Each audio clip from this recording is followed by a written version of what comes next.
د ایران او طالبانو د جګړې په اړه تازه جزئیات راغی دا چې دا نښته ولې رامنځته شوه. جزئیات همدې ویډیو کې وګورئ او چینل سبسکرایب کړئ. د ایراني پوله ساتو او طالبانو ترمنځ د تېرې اونۍ له نښتې وروسته اوس د ایران د بهرنیو چارو وزارت وایي دغه نښته د طالبانو د سرحدي ساتونکو لخوا د دواړو هیوادونو ترمنځ د پولې په صفري نقطو کې د نه پېژندګلوۍ له امله شوې ده.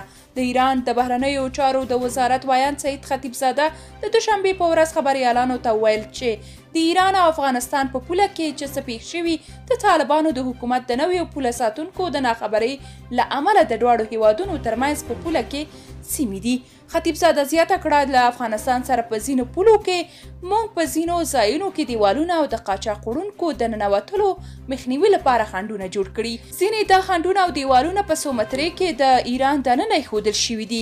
د ایران د بهرنیو چارو وزارت د بیان په وینا طالبان چې په افغانستان کې د پولې له صفري نقطې څخه ناخبر وو او فکر یې کاوه چې له دې خنډونو وروسته به د ایران پوله ختمه شي. له همدې غلط فهمۍ پر بنسټ به ځینې کسان پر ایرانیانو ډزې وشوې.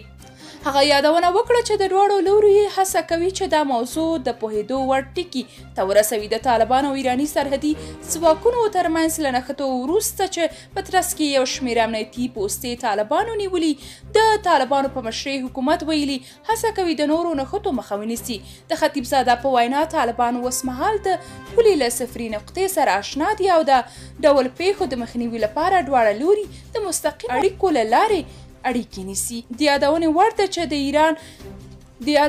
وړ ده چې ایراني ځواکونو پر ضد د طالبانو چټک غبرګون د افغانانو د تود هرکلۍ سره مخ شوی و او له طالبانو یې غوښتنه کوله چې باید د هر ګاونډي پر ضد همداسې پر وخت اقدامات وشي.